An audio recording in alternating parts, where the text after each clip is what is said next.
Requesting. Ah, there we go. Hello. Hello. Let's move my camera now. How are you doing? I'm okay. How are you doing? Yeah, I'm not bad, thank you. Excited to finally be talking about the book. Oh, I bet. And I put it a secret for so long. Yeah. I think everyone's... Oh, we've got a few people joining now. Hello, everyone who's joining. Hello. So today we are going to be talking about your beautiful new book. I've got it here with my post-it notes on the top. Start off by saying how beautiful it is. The images are so lovely in it. Yeah. Your photos are beautiful and your tutorial images are like really good. Yeah. Oh, thank you. I tried to make it very colourful because I love wearing colours. So I tried to. It's all very tidy, but then the colour, the clothes are all really colourful. So I think it works well. Yeah, I think that's helpful. You know, when you're looking at all the different makes and they're all different colours, you can kind of recognise it by that as well. You're like, oh, that's what wearing in different pictures. Yeah, it's really lovely.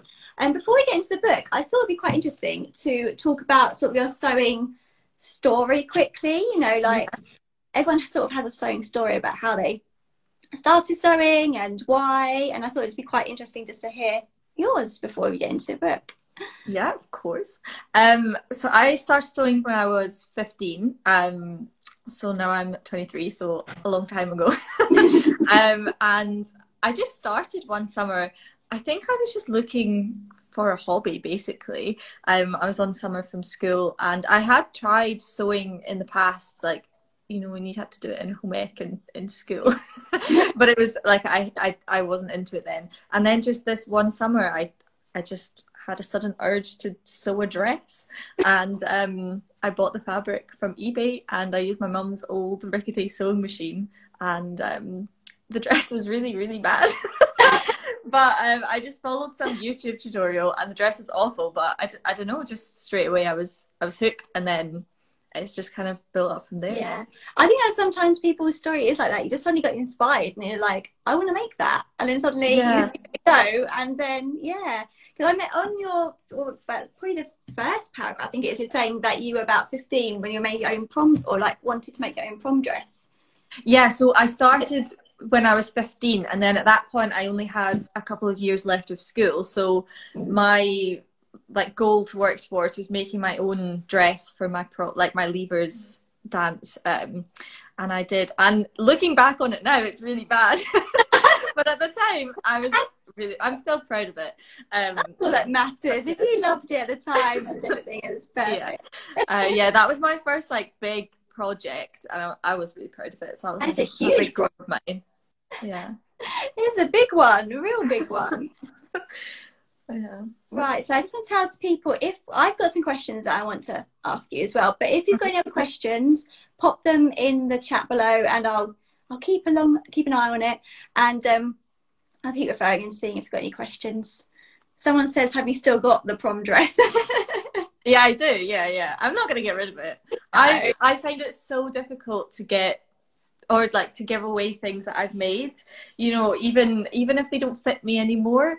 I hate giving away things that I've made. And yeah, no, I kept my prom dress. Yeah, I'm the same. I hang on to things. Even if I haven't made it, I hang on to things. So I want to go into now talking about the book. So what is the process of writing a sewing book? How do you go about it? Did you have your idea first, or your patterns ideas, or do you want to do tutorials? Like, what is the process after? I'm assuming it's after you won the sewing bee, you then thought. Yeah. So it was after the final came out last year, which was a year ago today, which is really, I didn't realize until a couple of hours ago. Yeah, it was. That's fun. And then the publishers got in touch with me, and they seemed really keen to chat about ideas for this book. And they also loved my colourful clothes. Sort of towards the end of the sewing bee, I feel like during the sewing bee, I sort of developed my style a lot more. Yeah. Was it all the inspiration and just and just it kind of forced me to get out of my comfort zone as well, and I think that really helped. So I was just chatting to the publishers for a while about it, talking about ideas and everything, and then actually writing it was quite difficult to fit in around my degree. That was my questions as well. I was like, how did you do it? Like physically do it with the time? Yeah, so I started the process of writing it in like the end of August, and I kind of just used. I sewed all of the projects first, so I sort of planned ideas, and I looked up inspiration images and all that, and I sort of planned an outline of what I wanted to do, and then I sewed everything, and as I was sewing it, I took progress pictures and all that stuff, and wrote down all the different measurements I took and instructions and stuff for like technical bits. And then over my Christmas break, I basically had to write it all. So up until then, I hadn't actually started writing it up, and then I just spent a very stressful 3 weeks bringing it all together, basically. I see. I see. So you had all the creative bit, got all the sewing done, and I thought, I've now got to put the words to it. Yeah.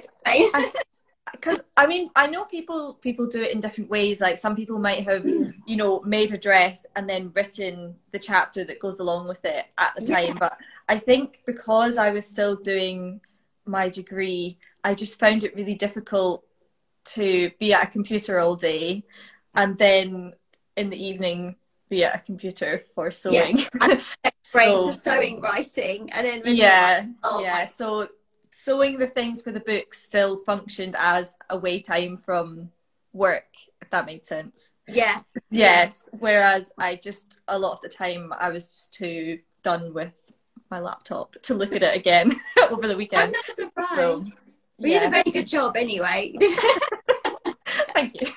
With the garments that you make in the book, were they ideas or like garments you'd already made and thought they'd be good for the book, or were you still thinking of ideas that could go in the book as well? It's a bit of a mix. There are a couple of ones that I'd already made that are in the book, like my pink dress, the puffy one that's on the front of the book. That one. That's the one. I'd already made that to wear to the National Television Awards, which so I wanted to put that in, but most of them are new. I think there's maybe 3 or something that I had posted about previously, but the rest are completely new. Oh wow, that makes even more impression. I wasn't too sure if you had like them in quite a few of them and thought I can just put them in a book. A few of them, yeah, but I don't know. I wanted to create more things and try different things.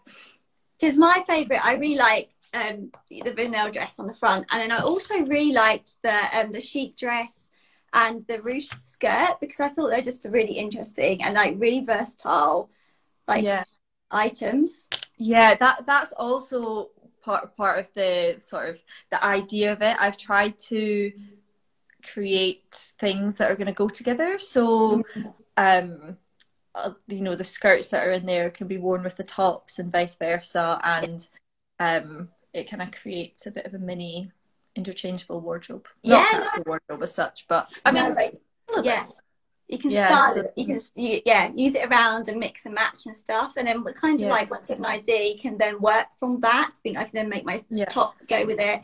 Definitely. It's really lovely. What was your favourite, apart from your lovely pink dress on the front? But what's your favourite thing in the book to make yourself, or recommend for people to make, or what's your the ruched skirt, the orange one, is actually one of my favourites. I've worn that quite a few times since making it.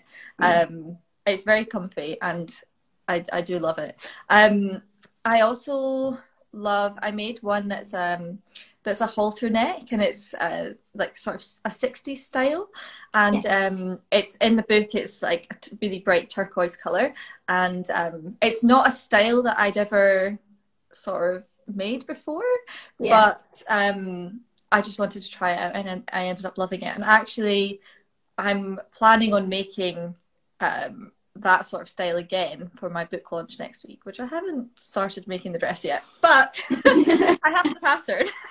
You're halfway from the there. book. You've got the plan. You've got the plan. Yeah, Someone's so I really love that one, and the skirt. Yeah. Someone just said, "Can I see the skirt?" So let me just. I've actually got it. What's the word? Is that it? Yeah. So I actually that was whoever just asked. That is the skirt that we were just talking about with the ruched detail.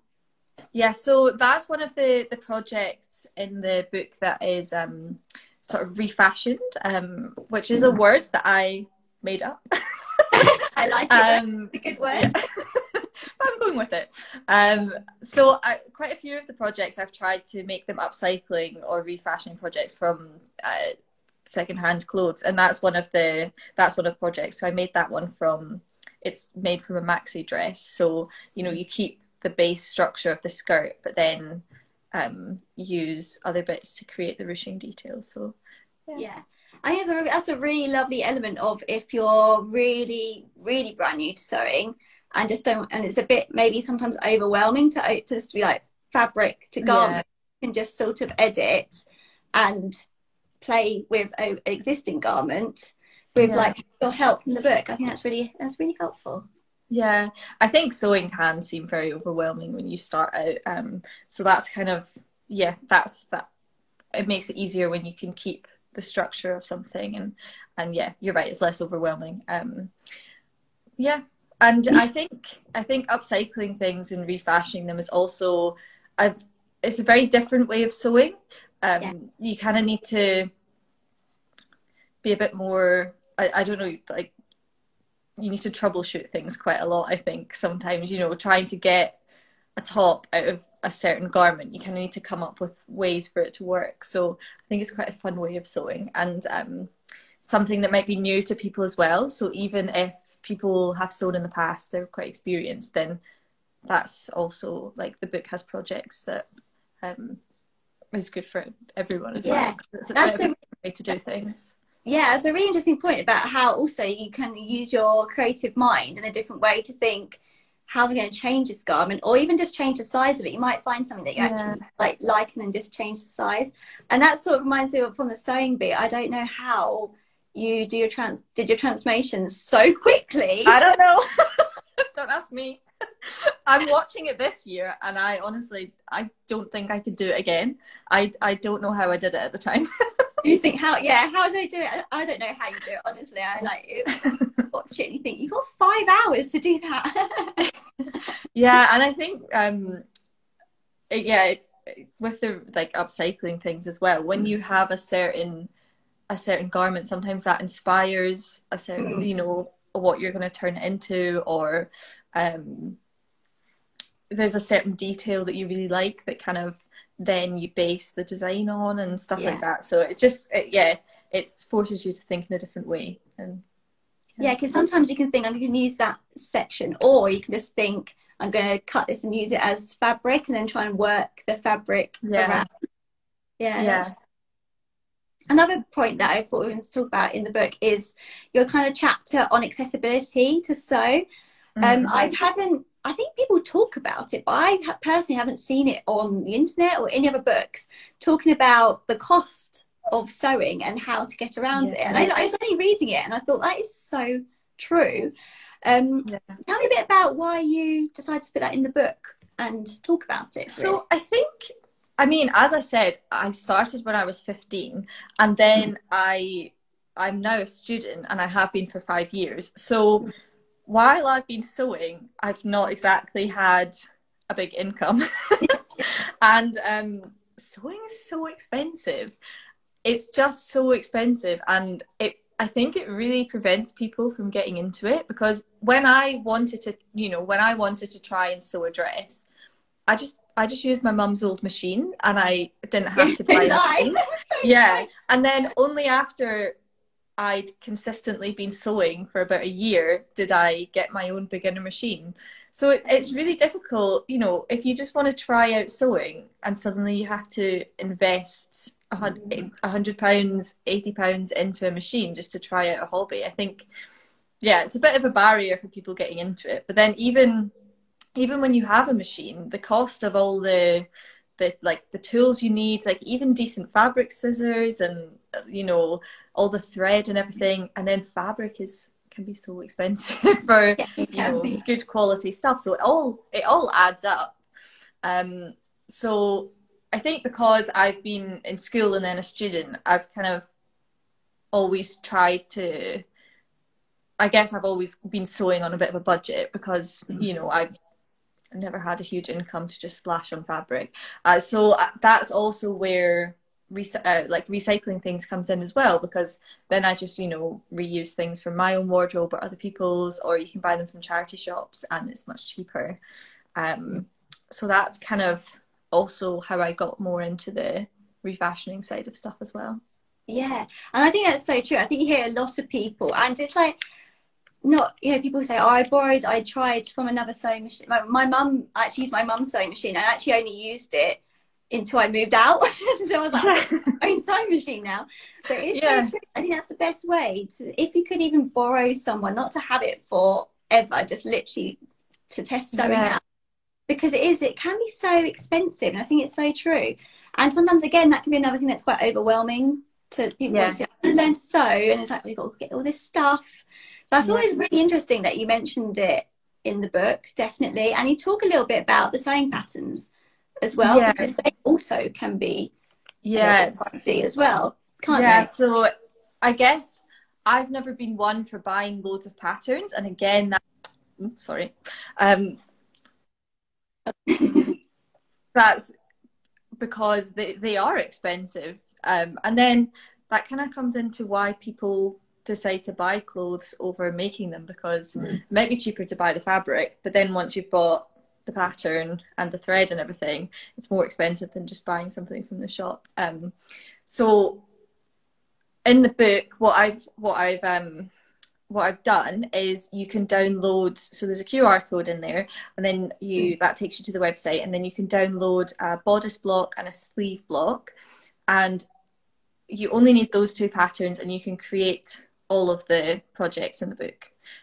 So my idea was that you have blocks that fit you, and then you just alter them to create all these different styles. And because that's something that that's the kind of the way I sew, because I'm that's what I was going to ask you as well.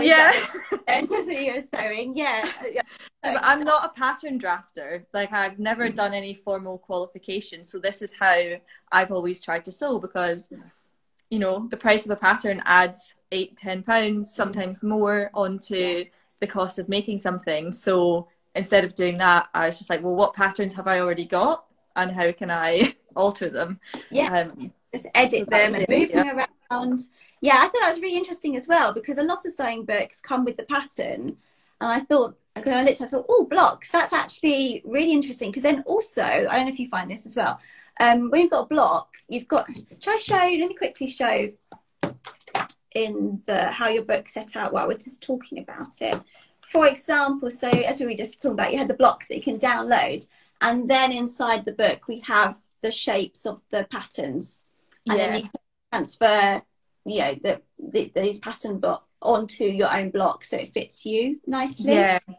Which I think is a really lovely way of doing it, because also it really makes you more creative, understand sewing patterns, understand that sort of thing. You're not just copying a pattern, you kind of know how to make it, and then that leads on to upcycling. That's what my thought process was when I saw that in the book. Exactly. That's exactly what I thought. It shows you how to alter the patterns as well, so then people from the book can learn not only how to sew the projects, but how to start altering patterns. So it's just another aspect of it. So and the patterns that are included, the blocks, they were drafted by a pattern cutter, and then you can make any of the projects in there just with them. Because I think sometimes with blocks, it's like a hidden world. Like, pattern cutters know about it, but home sewers tend to go for sewing patterns, and there's this in-between bit where, you know, you can make your own sewing patterns with blocks. And I think, I think it's just that you spoke to the home sewing community about blocks, and open up your mind to be more creative and a much more economical way of sewing, basically. Yeah, and I think also patterns can be very overwhelming themselves. They're so confusing. When you open up that sheet of brown paper, it's just a nightmare. It is. It all says, you're like, I don't know what I'm meant to be doing with this. I am literally the same. And then you end up, I sometimes just think it's easier just to know how you're putting something together yourself than yeah, exactly. And then if you have your blocks that fit you, then what I tend to do, and what I've also written in the book, is to have your blocks, make sure they fit you, make any adjustments, and then when you're going to sew a project, copy the blocks and start cutting them up and transferring things from there. So you always have your blocks that fit you, that you base everything on, and that way it's one size, it's your size, and you don't need to worry about 17 overlapping lines on a hem. Yes, that's so true. Yeah, you just know you have your primary blocks that will fit you, and then you can just trace them off, and then they will hopefully fit you at the end. Yeah, definitely. And then you've got one line to follow. Yeah, exactly. It's a lot easier, I find. I think so too as well. I completely agree. Should we have a quick, I know people have just been, I've been catching a few questions going past, so there's a lot. So let me just see if I can scroll. Sorry. There's so many, right? I don't want to miss any, but well, I'll just go through. Let's have a look. Again, if you've got any questions now, pop them in the chat, and then we will. Can you see the chat as well, Serena? I can, but I can't scroll on it. Oh, that's okay. I've never used Instagram Live before. I don't know who's going to win Sewing Bee. Don't spoil it. I haven't watched this week's. Oh yeah, this week was. Really, I need to watch it tonight. There is some good ones. I'm excited. Someone's saying Lindsay. Oh, I'm squinting to read the thing. Lizzie says, looking forward to Saturday with you and Esme. Favourite week in the bee. Mine was Friday. I think it's a bit of a typo there. But it says basically, what was your favourite week in the Sewing Bee when you were in it? Which one, what makes for your favourite? Oh, that's a good question. Or were you too traumatised by it to even think? I'm trying to think if I can remember all the weeks. No, I can. I really liked the semi-final because it was 1940s week for us, which also challenged me because that's not a style I had considered before. No.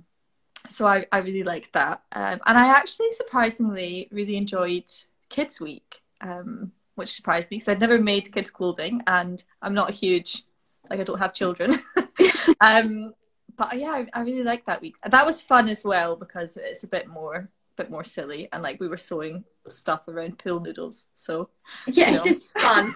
It's just fun. You got lots of fun fabrics. It's small as well, so things take a lot quicker to make, well, in some cases. But yeah, I really like those 2 weeks. Someone says, are you buzzing for your book events? Maybe you could talk about what events you've got coming up. Someone's asked about your events. So I'm actually doing an event with Esme on Saturday, which I'm really excited for. And I met her actually the other day, and I was so excited. She's amazing. I feel like I need to really plan my outfit so she approves. Yes. And actually the person, it's sort of a Q&A, bit of a chat about, she's also got a book out, and the person interviewing us is Jen from Series 5 of Sewing Bee, who I know and I've met quite a few times, so I'm very excited. I think it'll be a lovely evening. And then a week today, so the 23rd, is the official publication date of Serena Sews. So for that, there's an event in Waterstones in Edinburgh, which everyone is welcome to come along to. I think, again, it would just be a bit of a chat about the book, a bit of a Q&A, and then, just I can sign books if people want. I'm not sure if people will want that. Oh, I'm sure they will. But, yes, and then what else? I'm doing a couple of workshops around Scotland, and just I think maybe a couple of interviews and things like that. But I'm very excited, and also I saved event information into a highlight on my page, because I thought it'd be nice to have it all in one place. So yes, all the information is also there if anyone wants it. Yeah, so everyone can refer back to see. Well, you sound really busy. That sounds like an exciting time coming up. Definitely. Yeah, I just finished my exams on Monday. Oh my goodness! Then, oh, less waste, Mama. You can have my autograph. I know her. Yeah, so I just finished my exams and now I'm going straight into all this book stuff. So I've been so excited to finish exams so that I can focus on it. So it's great to get going with the sewing. It's like, I've done with that. I'm ready to be creative and talk about fun. Someone asked, is the green dress you made recently for the award event in the book? It's not, unfortunately, because I had to finish all the book stuff before I made that dress.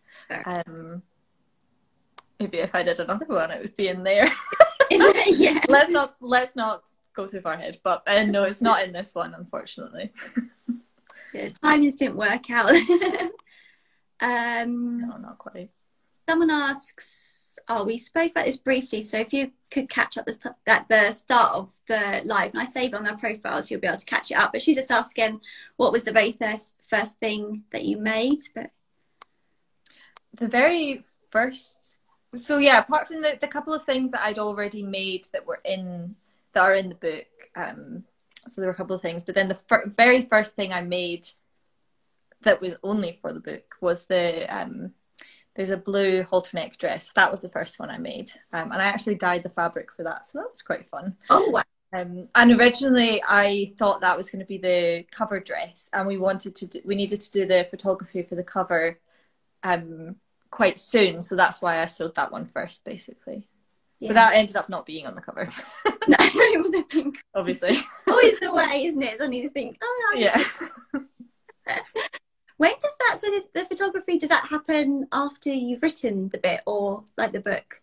Well, it was a little bit, there were a few different photography days because we did one day outside, which was nice because there's a few pictures in there from round about Edinburgh.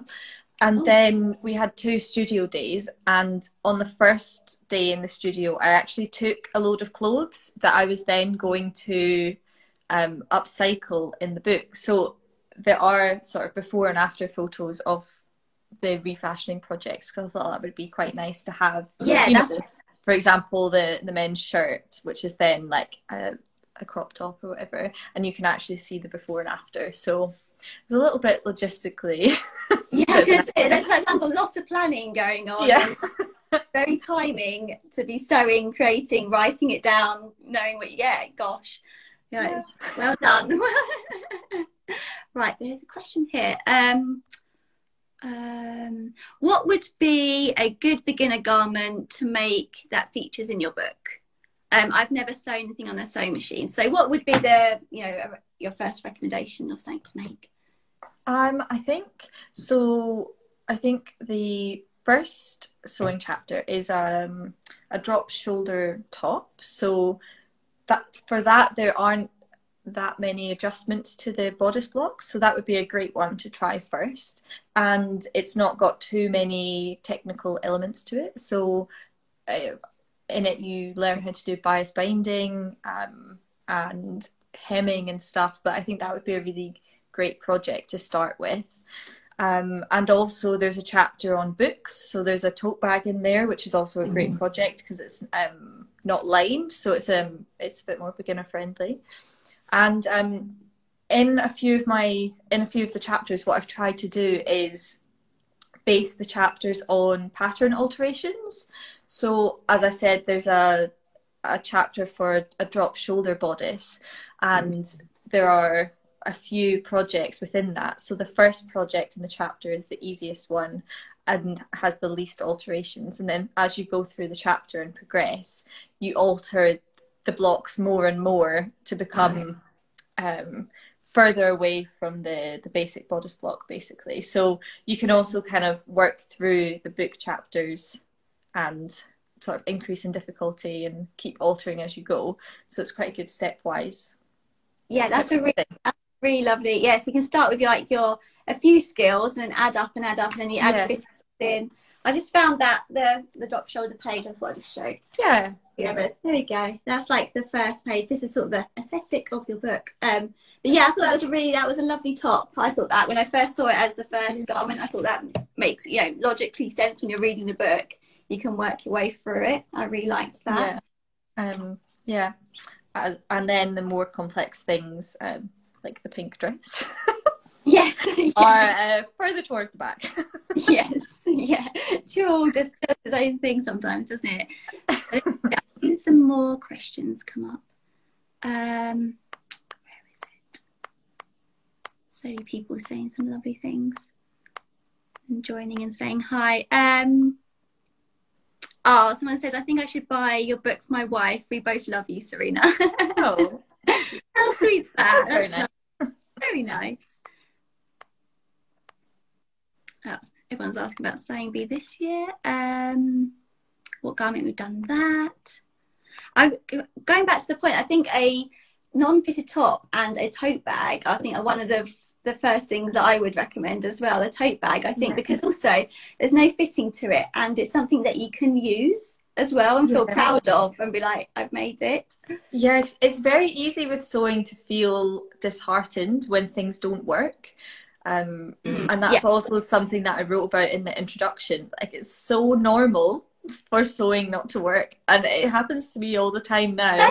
And it's so easy to feel like you've done something completely wrong, and actually you just need to alter a bit and have another go, or maybe the fabric wasn't quite right or something. So yeah, those are great projects to start with and build confidence, and then you can move on from there. Yeah, I think that's true of confidence, isn't it? When you first, and I think also it's quite good to talk about sewing, that sewing is just practice. Like, you don't master everything instantly, do you? You have to keep practicing things. Someone also just said we're talking about recommending what garments to make, which we spoke about, but also what fabrics to use when you first learned. So definitely non-stretch. All the projects in the book are non-stretch fabrics, so there aren't any stretch projects in there, because that's a whole different ball game. Yes, it sure is. Yeah. And I thought we're basing it for more beginners or less experienced sewers, so non-stretch is a great fabric choice, and probably nothing too heavy, so probably light or medium weight, sort of cottons, cotton lawn, poplins, those sorts of things. They're great to work with. Ones that don't move about on you, and that's a lot of what the book projects are made from. Yeah, I agree. I think cotton's like the best thing because it kind of just behaves. It does what you kind of want it to do. And then once you've mastered that, you can go on to your silks and your tulles. Someone just said, have you got any tips on sewing tulle for the pink dress as you've used it before? Yeah. That was a learning curve. The first time I decided to sew with tulle was in the final of the sewing bee, because that's a great time to do. I know, when I was watching it, I thought, did she say that?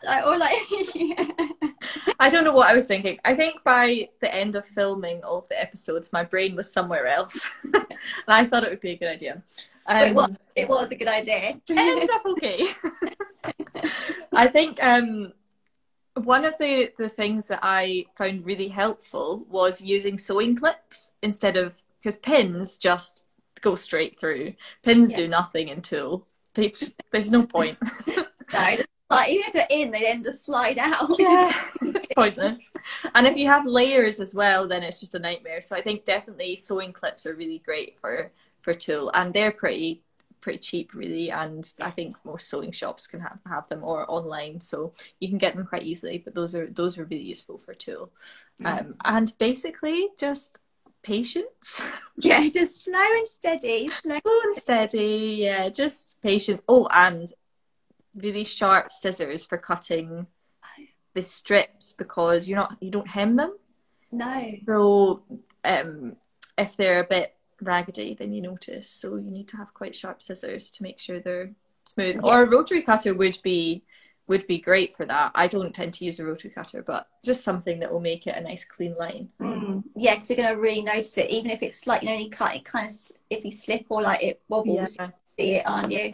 Didn't think about that, and I just think, oh, hemming, you don't need to hem it, so that's one less job to do, but you got to make sure it's absolutely oh, it's great you don't have to hem it, because that's always the worst part, because it's right at the end and you know you're almost done, but no, you don't need to hem it. No, and depending on what you're hemming, it could make or break your project as well. Yeah, especially with a tulle dress. I think there's like 6 or 7 layers in that skirt, so you definitely don't want to be hemming that. No, definitely not. Someone also asks, are you still pursuing your medical career, or are you going down the sewing route? Oh, we're currently trying to do both. It's a bit much. No, so I did think about it a lot around sewing bee. That sort of made me think about it a lot, obviously, but I'm definitely still getting my medical degree and doing my junior doctor training, but I am hoping in the future to still do work with sewing, and still very much sewing is always going to be a part of my life, so I just don't really know what that looks like in the future yet, because it'll be different once I graduate and start working. I don't really know, but I'm definitely hoping to still do both to some degree. You still want it. I think it's also important when you're in the medical field to have a creative outlet, you know, like something that is completely different what you do, and it's just nice, I think, to but keep going with both together. I like that. You're doing well. How many years have you got left at your medical? I've only got 1 year left, and I can't wait. Yeah, you're nearly there. Well done. Last push, you're there. Beginner garments. There's quite a few people talking about beginner garments. We've already sort of covered that, but the live will be saved to our profile, so if you're interested you can always flick back once you've finished and you'll be able to see what we're talking about, and also how the book is what's the word, together, because that's how we spoke about. Okay, here we go. You okay still for some more questions, by the way? Oh yeah, definitely. Is there a specific size range, or is it drafting your own sizes? So the bodice, the blocks that are included in the book are in a UK size 6 to 22, and then so those are the only patterns that you need for the whole book. So even if you're outside of those size ranges, and I tried to, you know, I wanted to make it as inclusive as possible, and that's about like as much as I could do. Even if you have blocks of whatever size you are, you can still do the book projects, because you don't need a pattern for every project. So as long as you have a bodice block and a sleeve block, which can come from another sewing pattern or wherever, or blocks that you just have, then you can complete the projects. So so if you've got your own block that sort of fits you and you know that you like, you can then I'll quickly, let's go back on, I'll show you them. And even if you already have a bodice block that fits you perfectly, you can just use that. You don't need to use the ones available in the book. Just use one that fits you. There you go. For new people who are just watching, this is what the inside of the book looks like. So you have your block, and then we have ideas of what the pattern would look like, no matter really what size block you're going to use. And you can learn to draft it from your block, and like we said, it'll be perfectly fitting, which I think is a really lovely concept. I think it's really nice and very creative. And very size inclusive. I like that, because sometimes size inclusivity doesn't always go down to small, to a 6. Sometimes they start at 8 or 10, and I think it's quite nice that you go down quite small. And I think there's obviously it's difficult to obviously just be the most inclusive. So I think this was a quite good solution to it, because as long as you have a block that fits you, then you can do all the projects. Yeah, I completely agree. I think that's a really lovely way. And again, like we were saying, it really helps your creativity, and then learning how to actually, what the shapes of the pattern makes a top or skirt. How it transfers into a 3D shape. It's because it's quite difficult sometimes to visualize how all the flat pieces are going to come together.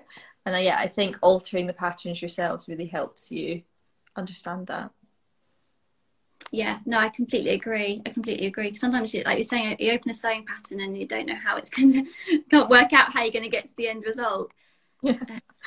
Right, I think if anyone's got any last questions, pop them in now. But I think we've literally covered quite a lot, haven't we? Covered a lot of questions.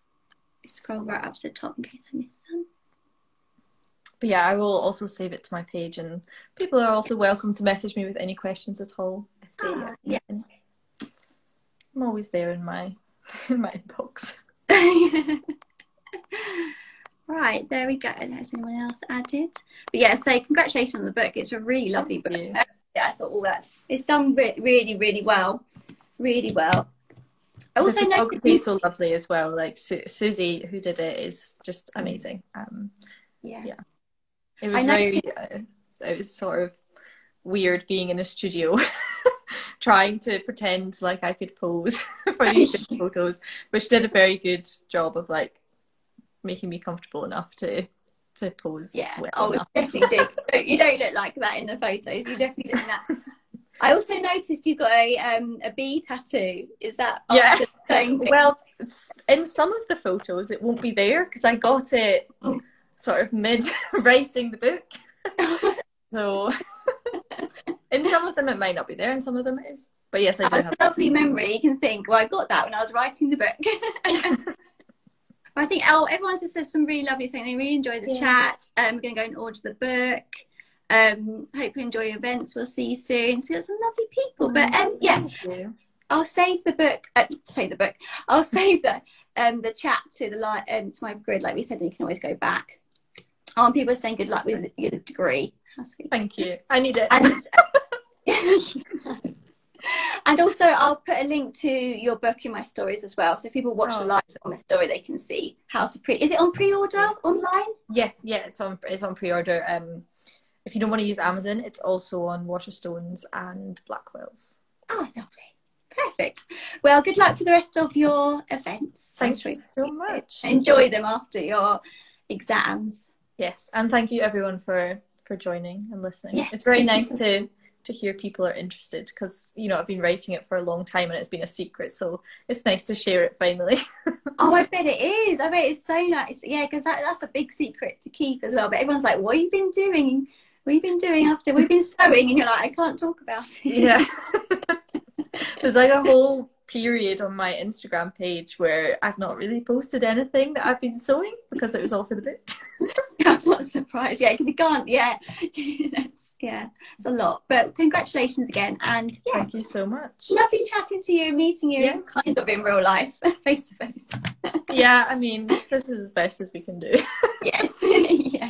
Yes, thank you for having me. That's okay. Speak to you soon. Bye. Bye-bye.